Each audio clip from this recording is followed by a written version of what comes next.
Hello and welcome to this tutorial, and in this tutorial we are going to learn how you could set up your own Android project. So basically we were going to write a simple Android application in order to display something onto our emulator, but the thing is that you initially need to set up your project so that you could write some code into it. So once you have finished downloading the Android Studio, you just simply go on to the search bar and you simply type in Android Studio and the app should pop up.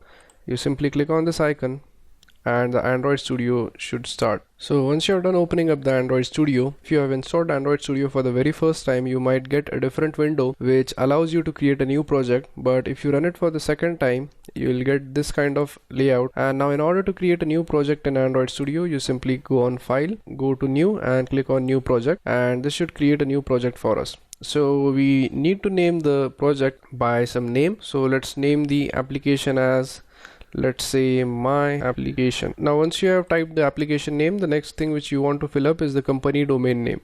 Now in this case you want to mention the domain name of your website which you are going to use, but in this case, as we don't have any domains, we could type in anything, and the main purpose of this domain is nothing but it is used in order to uniquely identify your app in the Play Store.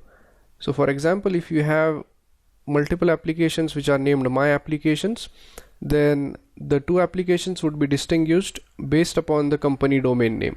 So let's say we name it as application.example.com. So once we are done with this, we click next, and it is going to show us the minimum SDK or the API level over here. Now this API level is basically the different versions of Android which we have. So the first version of Android is the Android Cupcake and Android 1.0. So basically you want to select the most suitable version for which you want to develop apps. So if you want to develop Android applications for ice cream sandwich, so you could use ice cream sandwich, but the thing is that you want to choose this in such a way that most of the devices should be able to run your application. So if we click the Android ice cream sandwich version, so this app will run on approximately 96% of the devices. So we are good to go. And these options right here are for the other Android devices such as the wearable, the TV, the Android Auto and the Google Glasses. So as in this case we are going to be developing applications just for mobile phones, we are going to stick with the phone and tablet.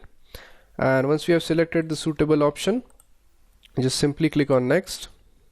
And the next thing which we want to do is we want to select an activity. So the activity is basically nothing but the initial screen on which we want to write some text or which we want to display something. So basically you could choose no activity at all, or you could choose from the following activities right over here. So in this case we are going to choose a blank activity. So we simply click on it and click next. And you want to name your activity. So in this case the default activity name is the main activity, so we are going to leave it like that.